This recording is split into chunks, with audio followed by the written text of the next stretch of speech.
বিদ্যালয়ের শিক্ষক তথা টিভিটিএ এই বিরোধের সদস্য অভিজিৎ দেকে হত্যা করা হয়েছে। তারই প্রতিবাদে টিভিটিএ এই বিরোধের আহ্বানে আজকের এই মৌন প্রশ্ন তুলেছেন স্থানীয় জনগণ। আইন নিজেদের হাতে আপনারা এর মধ্যেই জেনে গেছেন তৈবান্দাল ইংরেজি মানুষ বিরোধের সদস্য অভিজিৎ দেকে নির্মমভাবে অত্যাচার চালিয়ে হত্যা করা হয়েছে। উদয়পুরের জনপ্রিয় মেধাবী শিক্ষক অভিজিৎ দেকে অত্যন্ত নৃশংসভাবে হত্যা করা হয়েছে।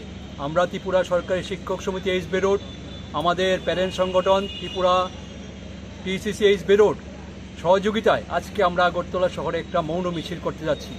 আমরা জানি যে আমাদের যে শিক্ষক উদয়পুরে অভিজিৎ দেকে একটা মিথ্যা অভিযোগ দিয়ে ফাঁসিয়ে ওনার থেকে টাকা আদায় করার জন্য যে পরিকল্পনা করে ওনাকে নিয়ে গিয়ে হত্যা করা হয়েছে। এই ক্ষেত্রে আমরা যেটা লক্ষ্য করেছি, এই ক্ষেত্রে ত্রিপুরা উদয়পুর যে আরকেপুর থানার পুলিশের ভূমিকা অত্যন্ত প্রশ্নচিহ্নের সামনে দাঁড়িয়েছে।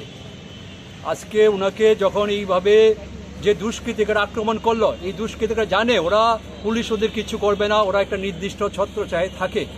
কিন্তু এর পরবর্তী সময় যে পুলিশ প্রশাসনতে যখন ওদেরকে এইভাবে মারধর করে প্রায় আধমরা করে পুলিশের হাতে তুলে দেওয়া হলো, পুলিশ তার সঠিক চিকিৎসার কোনো উদ্যোগ গ্রহণ করেনি। সারা রাত্র ওই আমাদের সেই শিক্ষক মশাইকে লক আপে রেখে পরদিন কোর্টে ওনাকে প্রেরণ করা হয়। সেখানে উনি রক্তবমি করেন। পরবর্তী সময় উদয়পুর জেলা হসপিটাল থেকে জীব উনি মারা যান। আমরা এই ঘটনার যে দোষী প্রত্যেককে দৃষ্টার মতো শাস্তি এবং যারা গ্রেপ্তার নেই প্রত্যেককে অবিলম্বে গ্রেপ্তারে আমরা দাবি করছি। একই সাথে পুলিশ দপ্তরে আমরা পুলিশ দপ্তরে আধিকারিকদের কাছে এটাই আমরা বলবো যে সকল পুলিশ অফিসারদের গাফিলতির জন্য যাকে আমার বিশ্বাস সঠিক সময় চিকিৎসা করাতে পারলে হয়তোবা অভিজিৎ দে আজকে এই করুণ পরিণতি হতো না। কাজেই যারা দায়ী সেই পুলিশ অফিসারদেরকে বিচারের আওতায় এনে দপ্তরের বিচার আনবেন এবং তার জন্য সঠিক যে তদন্ত হয় সেটা করবেন। এবং যে দুষ্কৃতিকারীরা আজকে এইভাবে একটা মিথ্যা অভিযোগ এনে আজকে হত্যা করে অভিযোগে তাদের দৃষ্টান্ত শাস্তির জন্য আজকে আমরা এই মিছিল করছি।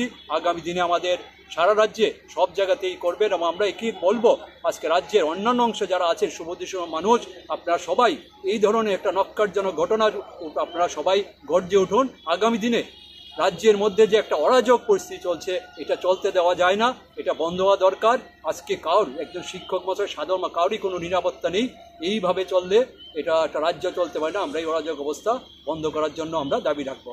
আপনার পরিচয়? আমি আশিস চৌধুরী, সাধারণ সম্পাদক ত্রিপুরা সরকারি শিক্ষক সমিতি এইচবি।